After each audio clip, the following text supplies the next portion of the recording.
அதிசயங்கள் செய்கிறவர் நம் அருகில் இருக்கிறார். அற்புதங்கள் செய்கிறவர் என்றும் நமக்குள் வசிக்கிறார். எரேமியா தீர்க்கதரிசன புஸ்தகம் 31ஆம் அதிகாரம் 2வது வசனம்.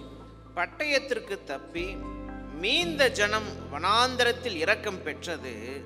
இஸ்ரவேலுக்கு இளைப்பாறுதலை கட்டளையிடப் போகிறேன் என்று கர்த்தர் சொல்லுகிறார்.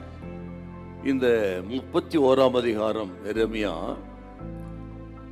கடைசி நாட்களிலே இஸ்ரவேல் ஜனத்துக்கு ஆண்டவர் செய்கிற நன்மையை குறித்து சொல்லப்பட்ட தீர்க்கதரிசன வார்த்தை.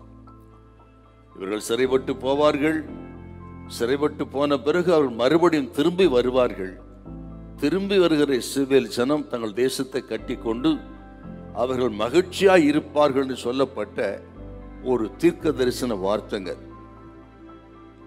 அதன் அடிப்படையிலே சிறைப்பட்டு போனவர்கள் திரும்பி வந்தார்கள், தங்கள் தேசத்தை கட்டி கொண்டார்கள்.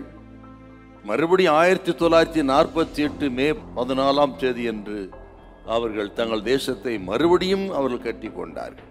இன்றைக்கும் உலகத்துக்கு அவர்கள் வழிகாட்டியா இருக்கிறார்கள், உலகத்துக்கு ஆசீர்வாதமாக இருக்கிறார்கள். அன்றைக்கு சொன்ன வாக்குத்தத்தம் இன்றைக்கும் நிறைவேறி கொண்டிருக்கிறது. இந்த உலகம் இருக்கிற வரையிலும் வாக்குத்தத்தங்கள் ஒரு நாளும் குறையாது.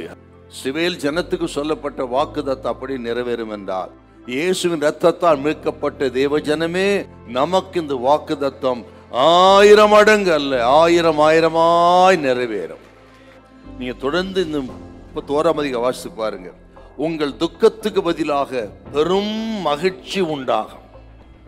உங்கள் துக்கம் சந்தோஷமாய் மாறும். நீங்கள் திகிலுக்கு தூரமாய் இருப்பீர்கள். உன் துக்க நாட்கள் முடிந்து போகும். பிரச்சனை தலைக்கு மீறி போயிருக்கலாம், கையை பிசைந்து கொண்டிருக்கலாம், இனி என்ன செய்வதென்று அங்கலாய்த்திருக்கலாம். கர்த்தர் சொல்கிறார், உன் துக்க நாட்கள் முடிந்து போகும். உங்களுடைய பிரயாசத்தின் பலனை இனி டாக்டர் அனுபவிப்பதில்லை, ஹாஸ்பிட்டல் அனுபவிப்பதில்லை, கோர்ட்டு கேஸ் அனுபவிப்பதில்லை, அடுத்தவர்கள் தேவையில்லாதவர்கள் அனுபவிப்பதில்லை. உங்கள் பலனை நீங்கள் அனுபவிப்பீர்கள். எல்லா கோணலான சவையாய் மாறும். வெண்கல கதவை உடைப்பார், இரும்பு தாழ்பாலை முறிப்பார். உனக்குரிய அந்தகாரத்தில் சாத்தான் இடத்தில் இருக்கிற எல்லாவற்றையும் வெளியே கொண்டு வந்து நீ அனுபவிக்கும்படி கர்த்தர் செய்வார். ஹல்லேலூயா, ஹல்லேலூயா.